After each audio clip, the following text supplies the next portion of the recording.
Hello, hello. Happy Friday. All right, we are just waiting for Corey Erdman, who is our IG Live guest today, also one of our ambassadors, our only male ambassador, so he's extra special. There he is. He's waving at me. What's happening? Oh, yep. Here we go. Here we go.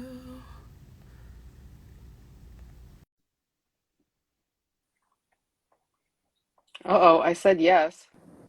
Hey! Hello, you can hear me? Hi! Yeah, can you hear me? I can, perfect. Look at Okay. this How are technology. you, sir? Technology. I know. I'm gonna try and put this in a position so I don't look super crazy.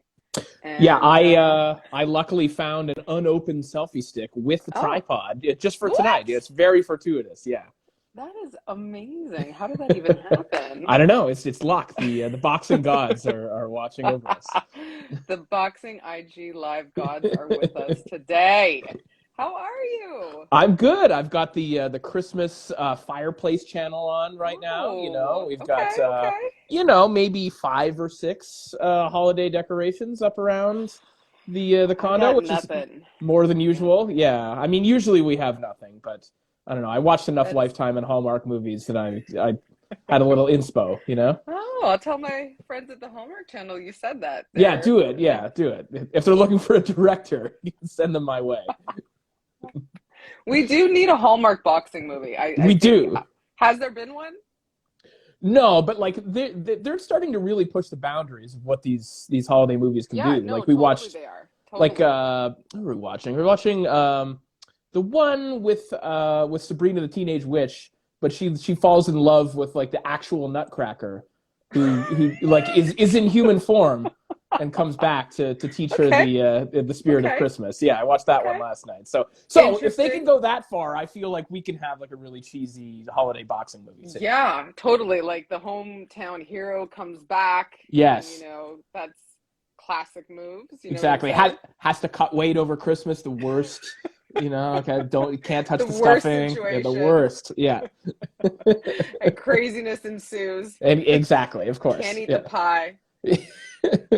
Okay, so what I'm going to do right now, Corey, is I'm just going to read your bio just in case people don't know, and then we're going to be actually uploading these on YouTube later, just so Great. you Yeah. Sounds just good. so we have a little YouTube channel of all of these things. I'm doing this so it doesn't look like I'm not looking at you. Okay, so Corey Erdman, and I'm not gonna, and I do not have a boxing commentator voice, so I will not try and do that. We need Yvette for that.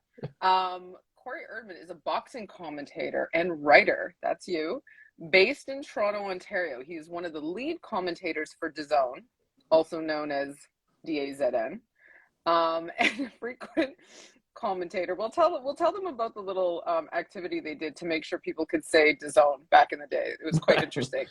And a frequent commentator on ESPN Plus and many other networks, too many to mention. As a writer, you are a lead columnist for BoxingScene, and we're going to talk about a few of the interesting articles you've written lately pertaining to women's boxing, and a contributor to CBC and VICE. That's no small feat. Behind the camera, you were the assistant director and writer of Omega Man, a wrestling love story. So we're also going to talk wrestling a little bit.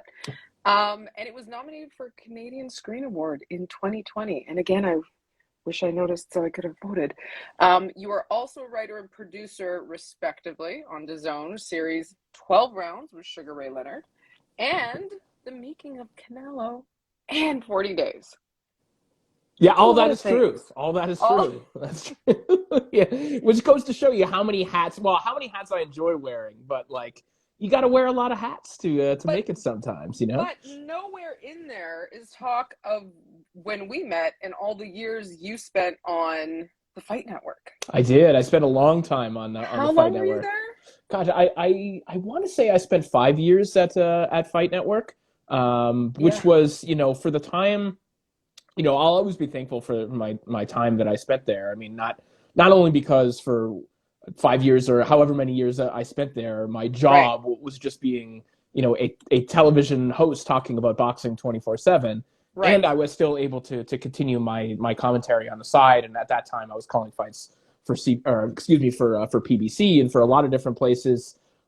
Just the amount of reps I was able to get in standing at a desk and reading a prompter every day and being on live every single day is invaluable. You know, you can't, in that kind of environment, you can't replicate that. You can, obviously things have really opened up now, and you can start your own channel and you can DIY a lot of this stuff, but being in that live environment where, you know, you're in a television studio and getting to do that many times, it's helped me immensely in my career. Right. Yeah. And it just forced you into a situation. I felt that for the time I spent doing things without teleprompters, being forced to actually remember things, but then also it all just leads you to all the things you know and where you are now in producing and directing and all the additional writing. And you know, you did back in the day, you did commentary for our agency wars.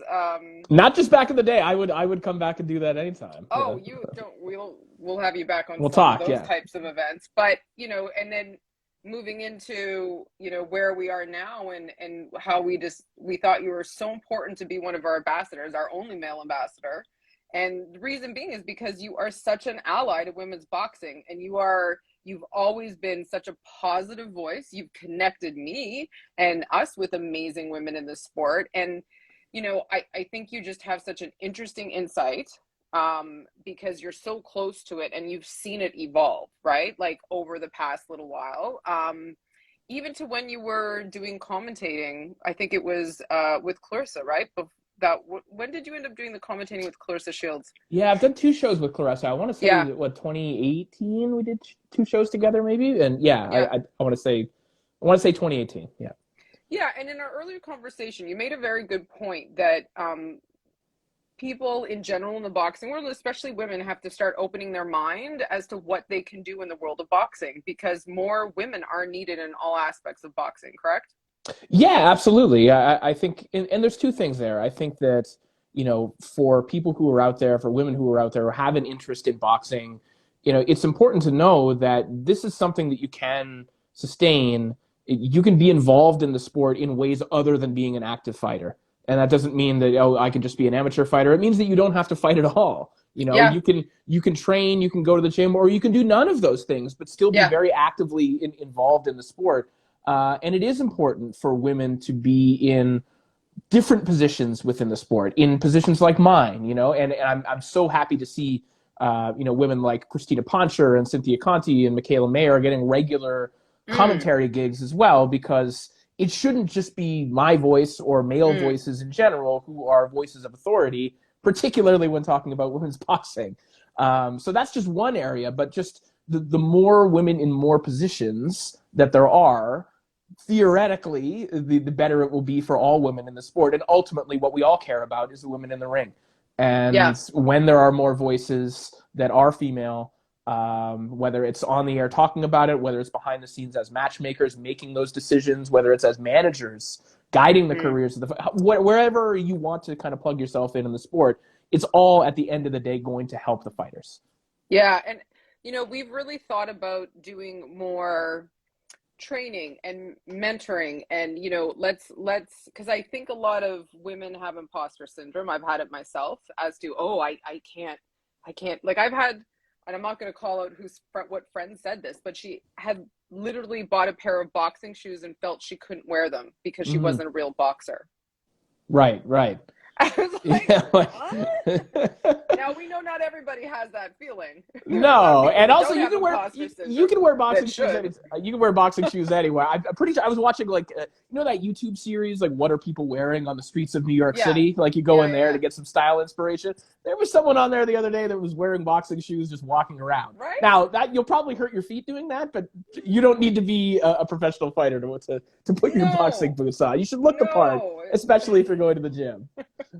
It's true. And I think, you know, so it's just saying to more women, go ahead, you can do it. Like, and we're really spotlighting all our ambassadors, and all our ambassadors aren't just boxers. Yes, we sponsor pro boxers. Yes, we support amateur boxers. But at the same time, you know, we have Yvette, who's the ring announcer, you know, and Lee, who's doing tons of matchmaking in Ontario, right? We've got our other ambassadors, Bettina from, you know, Europe, and we're just trying to grow that and just network with each other and just support each other, because a lot of times I think women are doing, there might be that one or two that are doing a lot in one area, and they get burnt out and they get beat down by the system and the things that are kind of not wanting us to push into it, right? Yeah.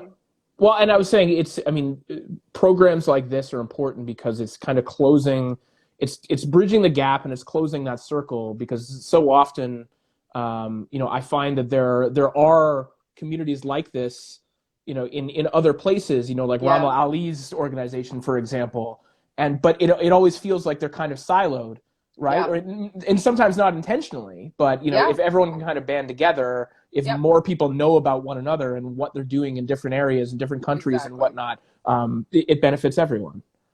100%. And I think one thing we also talked about in kind of our pre-call was women advocating for themselves and asking for what they want. And that kind of is where we started our conversation about the rounds and how things are changing. And, give us the example that you had about someone just asking for 3-minute rounds and they got it. Yeah. So we are kind of entering a point now where commissions are opening up to the possibility of 3-minute rounds, or are just open to it flat out. So a couple of weeks ago, I called a card for DAZN in Cleveland with Montana Love and Stevie Spark in the main event. But in the broadcast opener, Beatrice Ferreira, who is Olympic silver medalist, world amateur champion, made her pro debut. And she and her opponent and Matchroom, Beatrice's promoter now, just petitioned the Ohio Commission. They said, hey, can we fight 3-minute rounds? And they said, yeah, of course. So really, commissions will often be open to it. I know the New York Commission is open to it. I know that Nevada has done it.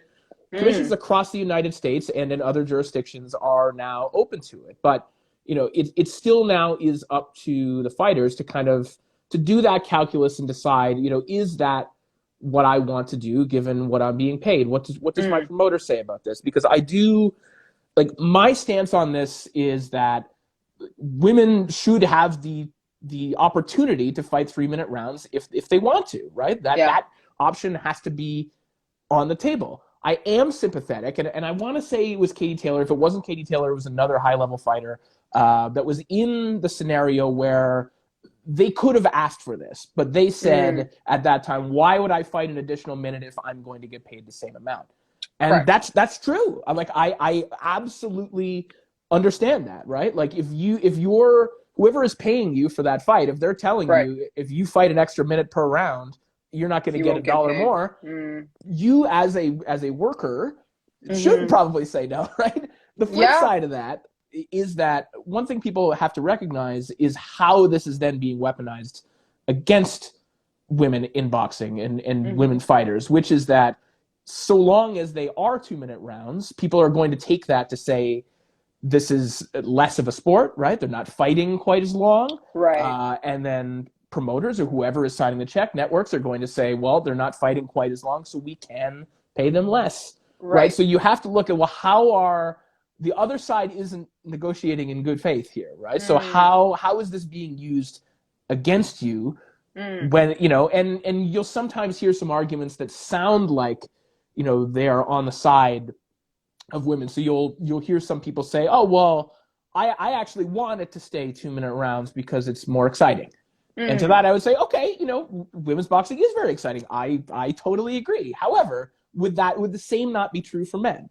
Right. And that's also the crux of, a big organization standing in the way of this, frankly, is the WBC, which refuses to sanction title fights that are 3-minute rounds at this point. And they've published a lot of what I would call junk science to say that, why women should not be able or can't fight 3-minute rounds. And again, I would ask the same question similar to the excitement query here, which is that if it's more dangerous for women to fight 3-minute rounds, is it not more dangerous for men to fight 3-minute rounds? Right. And so then you have to ask the question, why are women being infantilized and not men? Right. So I think people are inching closer to getting to the point where there just isn't an excuse anymore. And going back to the original question to bring this all home now, I do think that fighters need to recognize that there is a window of opportunity now, that if you want to fight 3-minute rounds and you're not in a WBC sanctioned title fight right now, if it's just a non-title fight, and you want to fight 3-minute rounds, you can ask for it. And I think that there's a good chance that you will get it now. And I think, if it's not the extra minutes, maybe you can ask for extra rounds, right? So we've seen that a couple of times. They might, like a first pro debut, you would expect to be 4 rounds. I've seen them at 6. So, yeah, I think it's up for negotiation at this point. And, everything's a negotiation, right? So exactly, yeah. Right. And I think we just have to ask the questions and just not accept what somebody tells us is the case, Yeah, exactly. And it's particularly for the fighters that have promotional representation or they have managerial representation, those with leverage can really make this happen if they want to. It's a different story if you're kind of self-managed and you don't have a major promoter. You might not really have the backing to make those types of calls. But for the women who do it and feel like it would be advantageous to them, if you'll make more money doing it, if you feel like it'll be better for you as a fighter to take the 3-minute rounds, I think that window is really opening up. We're seeing it more and more. Well, I think a lot of the female amateur fighters that are open class are fighting 3 minutes. That's the thing. So yeah, elite women are turning pro and then fighting less, right? Which is hard to do. Yeah, it's a different strategy. And on top of that, the reality for a lot of elite women, and I'm sure we'll get into what's happening with the Olympics and whatnot, but the reality for a lot of elite women in a lot of places is that the amount of money they're making kind of it from the governmental stipend that they would get being on the national team, plus having all of their expenses paid all the time, is more at the end of the day, is more money in your account in a lot of cases than when you're turning pro. That's starting to change drastically, right? But for so long, and even in the case, going back to Beatriz Ferreira, who we referenced, who advocated for the 3-minute rounds in Ohio and got it, she's staying on the Brazilian national team because she can keep her stipend. She has her expenses paid for training in Brazil. She'll go back and also fight. She'll oscillate between pro and amateur for that reason, because she has this. Now. Yeah, that is allowed now. And so she can keep that. Like, that's already, she knows she has that amount of money no matter what. And now everything she's making as a pro will be a bonus, right? So that's another path that you can now take. Yeah, and it was funny. We talked to Sarah after her pro debut, and she'd been just doing amateur for the longest time. And I was like, how was it? She was like, it was so much fun. Right. Like, it's just a different environment, right? Like, it's an interesting position that women can go, well, anybody can go in between both now.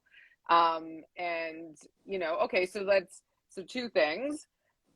You also saying, a lot of these myths that we've been told are changing, aka women can't sell tickets. Sure. Yeah. I mean, that sort of got blown up in a big way twice this year. Twice. So and more than twice. One of them. Yes. Right? Yes. Yeah. I mean, obviously, Katie Taylor and Amanda Serrano disproved that, and then Clarissa Shields and Savannah Marshall did the same again. And it's becoming commonplace now. It's not weird for a woman to be in the main event of a televised show in the United States, and certainly not in the United Kingdom, where women's boxing is really, really exploding, maybe even more so than we're seeing over here in North America. But I mean, that obviously completely blew it up. And it also showed, and you were in the arena for Taylor and Serrano, that arena sounded different, right? It's not like there were women's voices that were cheering predominantly, right? The roar sounded a lot different, and it went to show that, not only might just the general boxing audience that already exists, not only will they likely tune in if you put good fights on, but hey, there's this other audience that we've basically told you don't belong here that suddenly feels like they belong. And, when you tell them that, they buy tickets and they show up. What a surprise. That's so crazy. So even for a craven capitalist promoter who only cares about making money, well, here's an opportunity to make money, right? Yeah. Here are people who are telling you we have money and we'd like to spend it watching people that look like us fight. And seemingly they're starting to listen. And, for those of us that have been doing this for a long time, it's like long time coming. Right. Yeah. Right. And finally, and it feels good. And it does feel like I could say being at that event, like the cheers, how happy everybody was, and this was men, women, families. Like me, Mandy Bujo, Yvette, and who else was with us, and another Jordan. We were literally all there in tears. Just you could feel it. You could tell that it was like that breaking point, that tipping point had happened, and everybody was just ecstatic. And I don't know, it was just like we knew that was the moment that everything was going to change. And just even seeing from the press conference the day before, and the women weren't being made a spectacle of. Right. I was going to say, I mean, you can speak. I don't know how this feels, but you can speak to it. It must have felt like, oh, this is what it feels like when we're actually treated the same. Yeah. Right. This is what happens when we're in the main event and we're treated this way. We're not just sort of like the forgotten piece of the undercard. Right. Or the one-off, right? That's like you said, that one female fight, if any. And it was like, and we could carry the weight, right? We could carry the weight of that fight, and people came out, and it wasn't just, it was amazing. And what was really cool was I forget, it was one of Yvette's friends or someone we knew, and we just had kind of like heard through the grapevine, like there was 0 incidents. We knew people that worked at the venue. No fights, no drama, nothing. Just, I mean, people were drunk, but it was a lot of joy. Yeah. Oh, yeah. It was a lot of joy. And we were actually sandwiched in between Irish and Puerto Rican fans, which was amazing. And by the end of it, they were hugging each other. And like, at first they were kind of at each other, but then they were hugging at the end, and everybody was just so happy. And there was a couple of amateur female fighters around us, some young ones, and they were just like, I know what it was like seeing Christy Martin on TV, one female fight, decades ago. It blew my mind. That, to be a little girl watching that, just unbelievable. And then like you said, the next card, and it was an all-female card, I believe, right? Yeah, it was. The fights were amazing. They were great, yeah, with Mayer and Baumgartner on the undercard too. Yeah, it's it's we'll continue to get more events like that. Yeah. But there will, like, the way that it felt, like it'll never feel quite like it did the first time, right? Like Taylor Serrano and Shields Marshall, like that's always going to be a special thing, like a 1 in a million type of collision of interests and fighters and whatnot.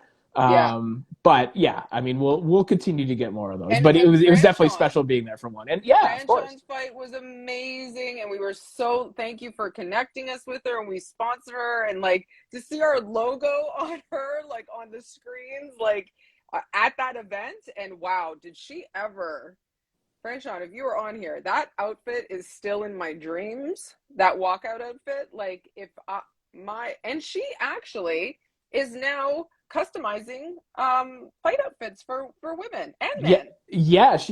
She is a very talented seamstress and makes some terrific gear as you mentioned, for both man and woman. And I believe tomorrow night she's singing the national anthem at the Washington Wizards game. Yeah, so she's got a lot going on. In tomorrow night, Washington Wizards game, and Franchon singing the national anthem. Exactly, yeah, and then switch over to the boxing then after. And then switch over to the boxing. Yeah, tell everybody what's on tomorrow night. What do we have tomorrow night? I mean, Terrence Crawford is back in action tomorrow night. What else do we have? Guy. Yeah, he's back in that. But in terms of women's action, Ebony Bridges and Shotgun Shannon O'Connell fighting on DAZN in the middle of the day after the World Cup game, after the England World Cup game. So, so you're going to have to keep an eye on Twitter to see when everything's back in the ring and whatnot. But yeah, definitely it's a true grudge match to tune in for that. So I have a question. We'll talk about that fight in a second. So I'd love to know, what are the grumblings from the men in the industry? Like, what are you hearing that we would never hear about the fact that women are taking up more space on cards, women are starting to make more money? Like, is it a majority popular or like positive? Or is there, or people kind of being like, it's a phase, it'll end? Like, I see comments online and I try not to look at them. Some of the stuff I see, but those are trolls. Understandably so. Yeah. I mean, listen, there is always going to be sexism and bigotry like within the industry, and certainly within the fan base and the comments that you read on Twitter. Yeah, there's we're already a niche sport, and then you are going to have a segment of the audience of this sport that just flat out, for their own reasons, will say, I am not going to watch women's boxing. That's a reality, and those aren't people that are persuadable, and that's just the way it is. In all honesty, like I haven't heard anyone like in power around me say, like groaning that they have to put a women's fight on the card or anything like that. If anything, like it feels like it's almost a new avenue of interesting storylines and interesting fighters to tap into, right? Like especially like look at what like Michaela Mayer and Alicia Baumgartner have given us, right? Like for if you're DAZN and you're DAZN's social media manager, and same thing for ESPN, because they have interests on either sides of that fight. I mean, their rivalry alone and the trash talking and kind of some of the stunts that they've pulled, and then the fight obviously is fantastic alone. Yeah. Like we're getting these personalities that are bringing eyeballs and are intriguing and are good fighters. So, Ebony Bridges, for example, might be one of the 5 most searched boxers in the world, and there are reasons for that, right? She's great, but she has used her agency and everything at her disposal to make herself extremely popular, isn't hiding what she's doing, is very open and honest about it. And she's a great fighter. I think she's a really good fighter. Exactly. So I think, if anything, I think there's an intrigue on a business side of like, hey, here are these people that are interesting. We haven't heard of them before because we didn't follow before now, but seems like people are clicking the like button quite a bit when they pop up. Let's do. I think that especially we've seen like on the ESPN side, for example, and this is during the pandemic. We're still in the pandemic. In the early days of the pandemic, we were having kind of like top-ranked bubble cards and whatnot. I found it interesting that, like, this might have been post-bubble, but, like, just as an experiment, when Michaela Mayer headlined on ESPN, she basically did the same numbers as, like, Carlos Takam, versus Jerry Forrest. So we're talking, when people say, if you put women in the main event on network TV, the ratings will go down. The reality is that the numbers more or less stay the same, or they go up, like... If you tell people that this is good boxing, people will watch good boxing, and that's the tone that, I mean, to the degree that I can influence it. Yeah. Certainly when I'm on the air, but also with the people that I'm around, that's what I want to be able to push.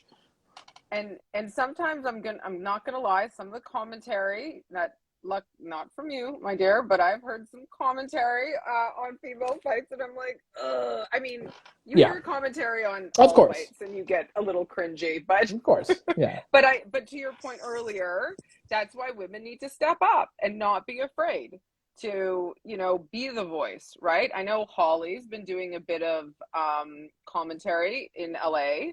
Holly Lawson, another one of our ambassadors, your good friend, my good friend, and I love that she's doing that. Like, she's taking last minute opportunities and she's getting out there and she's calling the cards and she's good at it. And, I think there's an opportunity for some mentoring, for some opportunities, even on smaller cards, right? Just to get out there and, I know Mandy Bujo wants to do some more commentating, which obviously she should. Just had a baby, maybe take a break, but I think there's a lot of opportunity now. Well, and all of that is very important because even smaller shows, they get recorded and they get placed on YouTube somewhere, right? Like this is a living documentation of a moment in time and a moment in fight. And when say there's a women's fighter that's out there that I might be interested in, and I go back and watch their fight, and there's a commentator on there that can't tell me anything about them and can't provide any reasonable context, then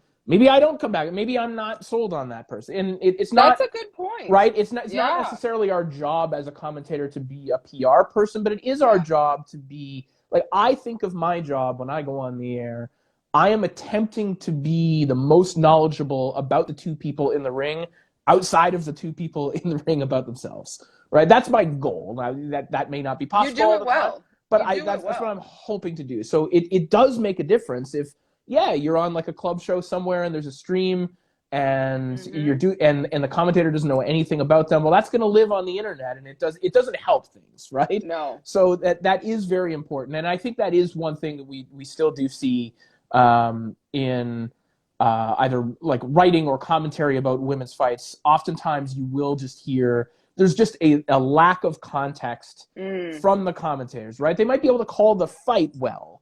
Right. But can they talk about where's this fighter going? Who are they targeting in the division? Where did they come from? Like the stories that might come naturally to them about men's fighters because they follow them or have followed them is still lacking in some cases, which is why you have to do the research. You have to do the research, but some people, to a degree, you can only do as much research as is out there unless you speak to the fighters themselves. So now we take it to like, how often are people writing about these fighters? When I do commentary, before I get the chance to sit down with the fighters or call them, the first thing that I'm going to do is I'm going to try and read every piece of coverage that has been out there on them, right? Has their hometown paper profiled them? Have the boxing websites, have they written anything about them? And if the answer is consistently no, or less frequently than the men's fighters, that has an impact on how they're represented on the air. So this is like, all of these things are very much attached.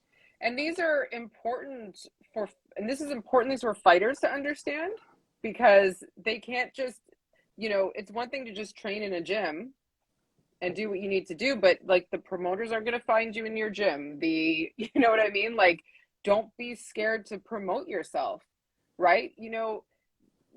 There's people that learn 3 combinations in a gym and they're on Instagram doing 45, posts about it, right? But the girl that's been in the gym for 10 years won't promote herself or talk about it, right? So I understand everybody's humble, but at the end of the day, this is a perfect example of the commentator wants to know more about you. People want to know more about you, and unless you start putting some things out there, understand SEO, understand who you can talk to, and that's a very interesting point. You've got to be your own promoter until even if you have promoters and managers, you need to still advocate for yourself. Right. And I want to be clear, that's not like, that shouldn't be the responsibility of the fighter. Like you can recognize that like where you can help yourself. But what I'm saying is, it's still my job to learn about you, right? Like, I get that. But yes, of course, if you see a chance to help yourself, like, give it a shot. Just update your profile, write a blog. Like, there are ways to do it. And again, these are some things that we're going to start putting, hey, 10 steps to better PR for yourself. Sure, how to update your profiles. Like, go on WBand. Put on your profile, get your information out there. They're a great resource and they will promote you. Send a press release to Sue, send a message like about your fights, and I'm saying this because a lot of times the first few fights, women don't have a team, right? No, they don't have exactly. People to work with them. Right. And then there's no kind of documented history of you. So likely in the early stages of your career, you're going to be on a small show, like maybe an independent stream that's out there. The commentator that's coming in might not be quite as experienced, might not have a chance to meet with you because there might not be a fighter meeting. Yeah, maybe the only thing that they do is go on WBAN and just look at that profile. But if there's more stuff on there, and then maybe people learn a little bit more about you in that fight. So that will help you if you are able to do it. What was the fight that we were looking for information on a fighter and it's like she didn't exist? Was that in Abu Dhabi? I mean, is that no. Was it Dubai? Oh, was it Ramla Ali's fight in Saudi Arabia? Perhaps in Saudi Arabia, yes. Yeah. And now eventually I was able to kind of like track stuff down, but we were trying to like post about it and find information. Well, and again, it was difficult. Right, and that's that's Joshua Usyk. I'm getting paid to do that. I'm a professional. I do this for a living, so I am going to be able to eventually find something. But again, if this were kind of, if this were a smaller stream or something like that, or passive, and someone isn't willing to work that hard, then people just know nothing about you, and that's extremely unfortunate. So in that, you have to know the reality of those gaps in knowledge that a lot of people have when it comes to covering women's boxing. Totally. So I'm gonna talk about, like, how long have you been writing for BoxingScene? Quite some time. Some time, yeah. Corey Erdman BoxingScene. You've got a lot of articles. But I think one of the most interesting, important ones, and I'm going to get you to summarize it for us, was the most recent one I don't know if it's the most recent, but your article about women's amateur boxing in Olympics. Mm-hmm. Yeah, well, I mean, I'm sure that people have heard, especially if you're following this page, if you're a part of the organization. I'm sure you're aware of the fact that that boxing in the Olympics may not exist after the next Olympic cycle. We may basically be in the final Olympic qualifying cycle right now because the major governing body of amateur boxing right now is not getting. We're really simplifying things. They're not getting along with the IOC. AIBA.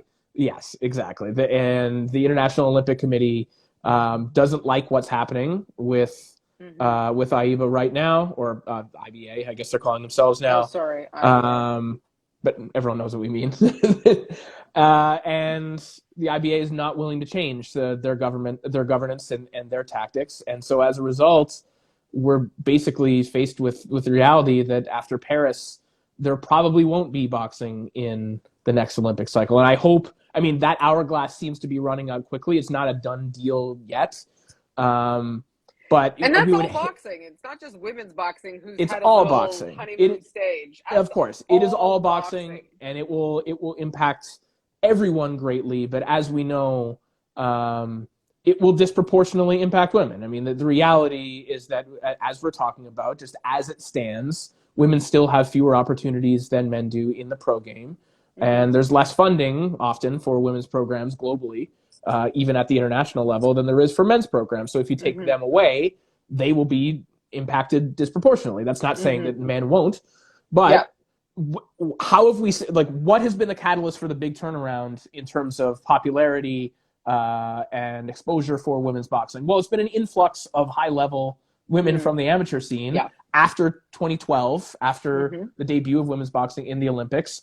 All of those medalists turned pro and they became stars, right? So we have Katie Taylor, we have Clarissa, we have everyone that came out of those ranks. And when you take that away, you're pinching off a vital pipeline and an incubator for talent globally. And there's no telling what kind of damage that will do, because even if what we're talking about is, 6 women per country that are making a full-time living as high-level amateurs per country across the world, well, that's 6 women per country basically every 4 years. Potential pro stars that might not ever see the light of day, right? So that it could be catastrophic. I hope not, but it's not good. It's not good at all. It's just we work so hard to get to the Olympics, especially as women's boxing, and as I was someone who came up from figure skating, your goal is always to get to the Olympics. So then when I started boxing, and I was like, I'm gonna go to the Olympics, and then I talked to my coach, and he's like, what are you talking about? Like 2000, I don't know, 4. There's no women's boxing Olympics. Right. I'm like, what? I couldn't fathom it, and I guess I just didn't understand. And then when it took that long to get there, then what's the goal to continue as an amateur athlete? What's that push, right? You go, and then what's the government's push to continue with the programs as well? Well, that's what we worry about, right? I mean, if the Olympics are taken away, there's still the World Championships every year, right? Course. And there are sports that aren't boxing, that aren't in the Olympics, that have World Championships every year, and they still exist. Will each governmental organization likely say, oh, there's no Olympics, so we're clawing back $1 million per program? Yeah, probably, eventually, and don't ever count on the goodwill of your government to give some money to women. That's not, I don't have faith in that happening, right? So there always has to be an end reason. Right. So Again, I hope that isn't the case, but I'm certainly worried about what's going to happen. And especially, like after all the momentum that we have now, and we're seeing, we're just seeing so many women now, like seeing that it is possible to take that leap. We keep mentioning like Beatrice Ferreira, for example, that 6 years ago she wouldn't have done this because there wouldn't have been any point to it. But now saying, oh yeah, of course I could turn pro, and I could turn pro and win a world title pretty quickly. Yeah. Mizuki Haruta from Japan, who I introduced you to on social media with the flamboyant outfits and whatnot. Love it. Just won the WBO super flyweight title last weekend in Japan in, 4 or 5 fights. So there's a quick path to professional success now for these high-level amateurs, and we're seeing just a conveyor belt of talent coming in. Yep. And it won't be immediate. Even if the Olympics were canceled tomorrow, it wouldn't pinch off that pipeline immediately. But I fear that it would gradually have an effect, and that would be heartbreaking. Yeah, and our kind of message to a lot of the women who are fighting right now, like, stay fight ready. It's not that you're going to get, there's a lot of people getting calls for 2-week turnarounds, and they're great opportunities. But if you're not ready because you're used to the old pace of things where you get 1 call a year and you have 3 months to, get into fight shape, that's not what's happening right now. People are getting calls and you have to be ready to go in 2 weeks, 3 weeks to get those opportunities. And I feel like that's how it is for most male boxers. It is, yeah. Well, and it's interesting that there's enough women's boxing for that to be kind of a viable strategy too, because it is a tough way to make a living. I want to preface this by saying it's a tough way to make a living, but there are male boxers, and we're seeing more and more women now who are able to make a living in that respect, going that route in their career, which is, being ready for these last minute opportunities. On the male side, we see some journeymen who play a very vital role in the ecosystem of boxing. We're seeing more women able to play that role where, you can get a call every week if you want to. There is enough boxing now where you can make a living that way. And again, this is going back to what is equal opportunity. Right. It means, can I make a living the same way that a man could? And we're getting closer to that reality. Yeah, and I think the reality is we just want equity. Equality is sometimes a little too high to strive for just because of the timing gaps and this and that, but just some equity, right? Just some equity would be even nice. And I think there's more opportunity for that, which is the biggest thing. But so we're already quite a ways in, and I feel like there's so much that we could talk about. If anybody has any questions for Corey, just add it in the chat, and you can just also say that you love him because he's the best, because he is. But where's your puppy? Well, he's being very quiet right now. He's in the other room with Amanda, and he's being uncharacteristically calm right now. That's gonna change the moment I swing that door open, though. I love it. Okay, so we did have one question which I don't think you can answer, but you let me know. There was a question about who is your favorite female fighter and male fighter, and I feel like you're not allowed to answer those questions because you call so many fights. Or like historically? Yeah, sure. Okay, let me think about this. I know it's a really hard question to ask someone who, Yeah. You know what?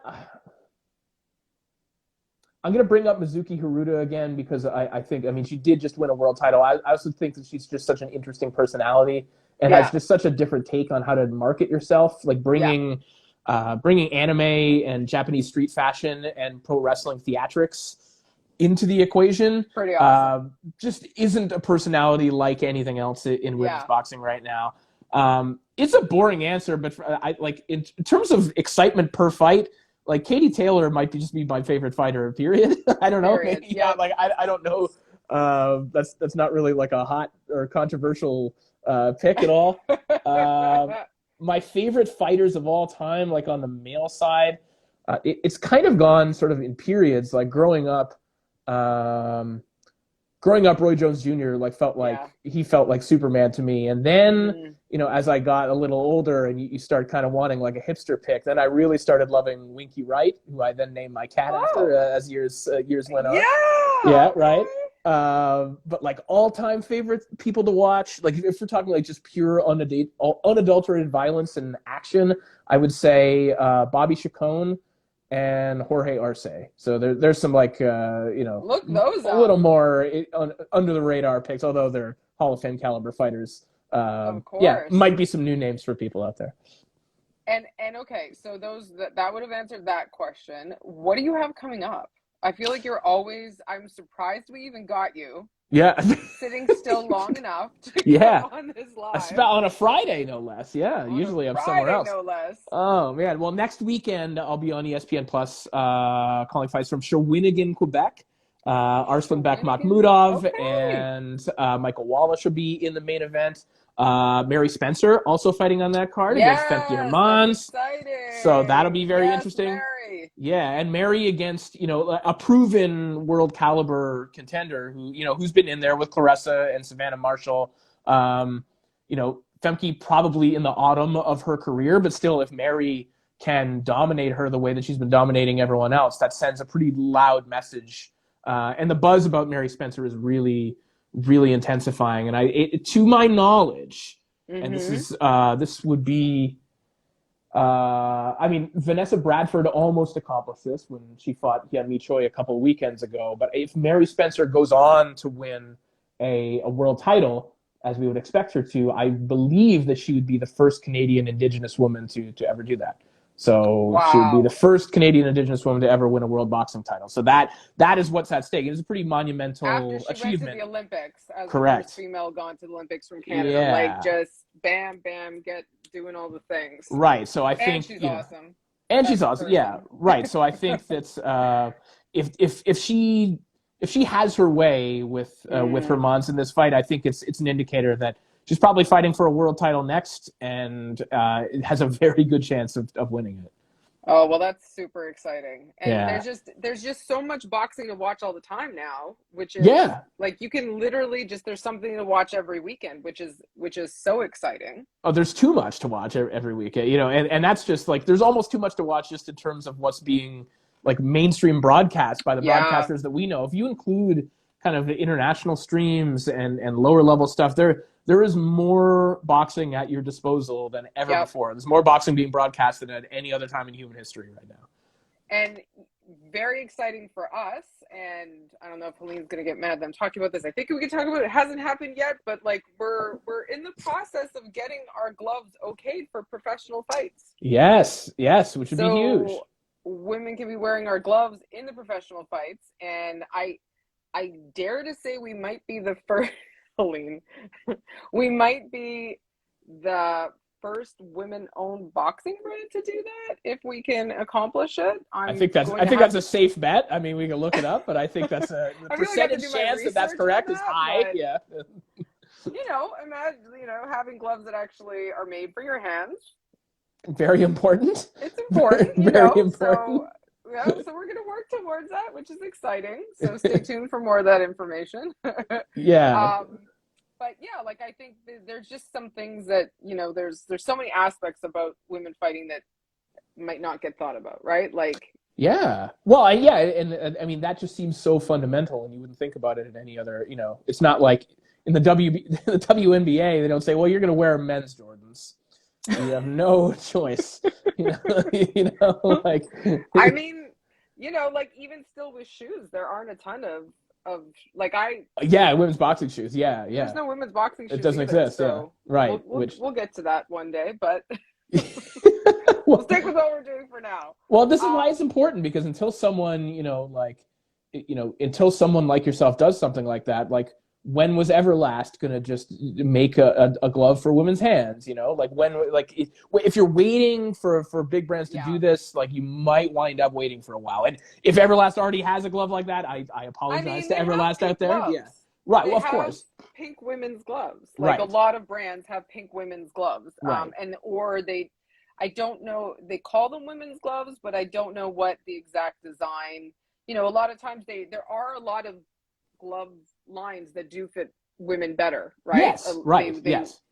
But it's interesting. We've seen even some, women's lines owned by women, and there's still large gloves that don't fit well. So it's very interesting. It's all kind of a bit of a perspective that we're changing. And then, in no world should your gloves start on your on your wrist. And we see women fight like that, and it's like that's not great. No, well, and you're always thinking back and kind of connecting that thread, which always goes back to what are the barriers of entry.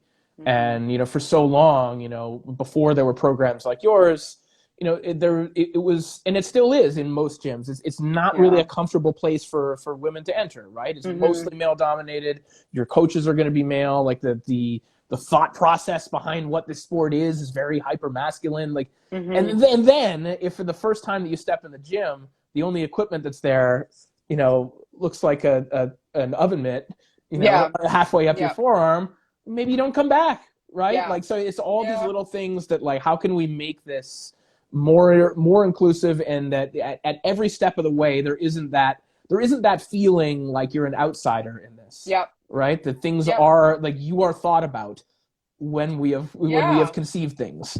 Yeah, and it's like some of the little girls that are training with us, like they put on these little gloves that fit properly, and they light up, and I'm like, they have no idea. They have no idea. But it's but I'm so happy, like that stuff makes us really happy. And those are the little ones that were, they come in and within, they're shy and then they start hitting the bag and their eyes light up and you're like, wow. And you're like, this one can go to the Olympics. This is insane. Sure. Like this is, and then, then the whole thought process to bring us back to our earlier conversation, that might not be the thing they can think. Right. So. Right. But the hope is that even if the Olympics go away, that we can build this up to a point where it is sustainable without that, right? Where if the opportunities are lucrative enough on the pro scene now, well then, maybe the thought process changes and like, well, why would I bother with the Olympics anyway? I can go and get paid here right away. But we have to expect that isn't going to be there anymore. And how do we build this up to make this right? How do we have the foundation stable enough that this will be cool even if the Olympics go away? Yeah, 100%. Okay, so I won't take up too much of your time on this Friday night. But if you have, like, if all seeing and knowing Corey Erdman can, what is your dream fight to see in the female dream fight to see in the future? What matchup do you hope to see? Like, who do you want to see Clarissa fight next? Who do you want to see Katie fight next? That's an interesting thing. What I'm looking forward to, and this isn't a cop-out answer. I mean this genuinely. No. What I'm hoping is that what I want to see is Katie and Clarissa hopefully stick around long enough that they get to fight the next incoming cast of themselves. Yeah. When Kelly Harrington and whoever else, when those people turn pro, I hope that we get those kind of generational clashes, right? Because right now, a lot of what we're seeing is we're seeing the women who are elite amateurs who have risen really quickly, the Taylors and the Shields and Franchon and Mayer and Baumgartner, high-level amateurs facing the women that have stuck it out, like the Amanda Serranos, right? That's true. Amanda Serrano was there, like, obviously she was a decent amateur too, but didn't have the Olympic pedigree. Right. She turned pro beforehand, had to battle through these eras of not making money and thinking about quitting boxing, and these people are facing off. Like, I'm interested to see once we get those kind of those clashes of Olympic champions against one another. That's when, it already is, but that's when like women's boxing really starts to get exciting, right? Where we have this lineage and different generations. True. Like that's what I'm hoping for. It's exciting times. We're starting to see it. Really exciting times, right? Like, this is not stuff we could have even fathomed to see, a decade ago, even 5 years ago, pre-pandemic even. No, it didn't exist, and I think in the story that you referenced, that I wrote for BoxingScene, and I had mentioned this in a previous story too, about Jenny Han and like the first World Women's Amateur Boxing Championships. Like Team USA like sewed their own sweatsuits and like made posters. Right? You know what I mean? Someone on the team was like a marketing intern at like a television channel and made a commercial. Like that's where we're coming from. And Jenny Han is still like an active. We're not talking that long ago, right? No, we're talking, you're right. Like, You're right. So we have come so far, even in terms of like the support that you get at that level, which there was none, didn't exist, to where we are now. Like, I think that it is important to acknowledge the strides that we have taken, and the people, like Jenny and like Katie Taylor, going to boxing gyms in Ireland and being like, why aren't there women's restrooms? And, like, and to go all the way back to, all the women we met at the International Women's Boxing Hall of Fame. Like, it goes without saying. Yeah, exactly. Yeah. It's where there was like, no structure whatsoever, that's the stories we heard. And if you guys can follow International Women's Boxing Hall of Fame, IWBHF, there's gonna be a lot of postings about all the women who have actually been inducted into the Hall of Fame, and wow, what a bunch of stories, right? Yeah. So it's very cool to be really learning a lot about that, and then kind of like the next era, and then this new era that's happening, which is it's so cool. And I think the amateur, being able to go between amateur and pro, like, that was never dreamed of. No, yeah, and I know that some people have issues with that. Like, I get it, but I also get it from the perspective of people who can pull it off. I totally understand. Now, it hasn't worked out all that well for most people. Like, at least in terms of like long-time pros going back to the amateurs, 100%. Hasn't really worked out for anyone, really. No. Like, some people have qualified for the Olympics, but they haven't won. They haven't really medaled that way. But I also it's stylistic, right? Like, it doesn't make sense. There's a difference where it has worked. And I mean, especially in the early days of the pandemic, it enabled people who otherwise would have just sat dormant to go and take a couple pro fights, stay busy, develop as fighters, and then go back to the amateur scene and be able to do it that way. So I can understand why individuals are using that device to their advantage. Yep, 100%. I mean, so much to talk about with you, Corey. Can we do this? Can we do it again? Of course we can. Yeah, I signed a contract. I'm obligated to do this. You do have to do these. I have no choice. Oh my God, that's hilarious. I forgot. Yeah, you have to do this. Okay, my bad. I want to Helene, 100%. I'm thinking I want to do some roundtables maybe with a few people. Like, we're going to keep asking questions that people want to hear, what they want to hear from different people in the industry. And maybe you do a little workshop for people. I have contractually obligated. Yeah, you are contractually. Yeah. Maybe we do a workshop on how to become a commentator. Or I would love to. Yeah. Let's start maybe reaching out to some people about that, because I think that's of interest. And and it's of interest to me too, because I wouldn't be where I am without the help of a lot of people like early in my career, and vouching for me. But at the same time, there was never any course for me to take to learn how to do this, right? And I think a lot of people are very much lost in terms of like, well, how do you get into this, and then how do you do it once you do put the headset on? Yep. I enjoy thinking about kind of the craft of commentary, and I find, even selfishly, I find it helps me as a commentator to think about that. Like, some athletes enjoy coaching to a degree because it makes them think about fundamentals. I sort of view it the same way, but also I want to be able to give back and help kind of the next generation of people who might one day steal my job. The one time I did commentating with you, I was so nervous. You totally carried me the whole way. At least I knew the people that were fighting, so I could talk about them from that perspective, but you totally saved me. So yes, you are a fantastic advocate for those of us trying new things, but I think I'll stay on the back end on the promoting side, maybe, and the coaching. Well, we need you there. We definitely need you there. Yeah, you only can do so much. Okay, so I think that's it. We're going to say thank you so much. Last thing is, where can people watch your movie? Yeah. Oh, yeah. You can catch that. If you're in Canada, you can go on CRAVE, and if you search for Engraved on the Nation, tell us the title again. Yes, you can find Omega Man, Wrestling Love Story on CRAVE. if you're in Canada. If you're not in the United States, I don't have like an accurate. Sorry, if you're not in Canada, I don't have an answer for you as far as where you can track it down. But do your Googles.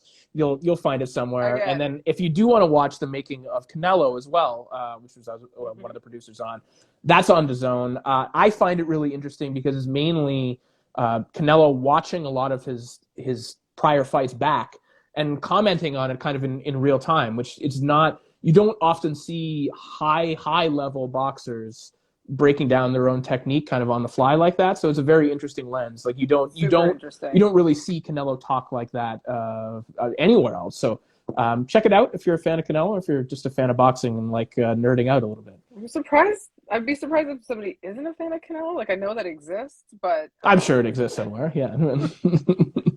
Any secret projects you can tell us about that aren't aren't super secret? Oh God, do I have any? Not at the moment. I mean, I've just been. I mean, it was such a busy year, and I'm very thankful that it was a busy year. I know, but in 2022, it's a whole different beast. Yeah, it's a whole different beast, which sort of takes away a lot of that leisure time to just jog off and make a movie or something like that. But I can say that there will probably be some interesting things happening in 2022. I know. Yeah. I know about something that we probably can't talk about, but yeah, I mean, there's a bunch of things I can't yet talk about, but I'm sure I'm excited about 2023, and there'll be a lot going on. And you'll be doing more stuff with us because of course I will. Contractually obligated. My hands are obligated, and you love us, Corey. You love us. Of course I do, and I love the gloves too because I did get a chance to hit the bag with them finally, and they felt fantastic. Yes, so.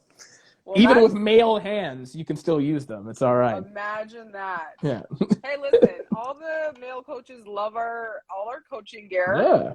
And there's tons of guys wearing our gloves at the gym. Like, they don't even know what GJWB is, right? If they don't know it's Girls Just Want to Box, they don't think anything of it. They just, I mean, that's the reverse of what we're doing, right? Like, right. If you like our gloves and it says GJWB, it doesn't matter. If it fits your hands and you feel great when you're using them, right. Guys just want to box. Exactly. Genders just want to box. They do, Gays just want to box. Whatever you want. Yes, everyone wants to box. My old coach said it's geezers just want to box. He's like, that's what it's good. They do too. They do. Well, it's good for everyone.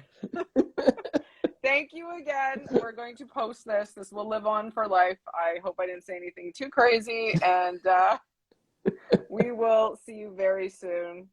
Thanks so much for having me. Have a great night. Thanks, Corey. Thank you. Bye, everyone.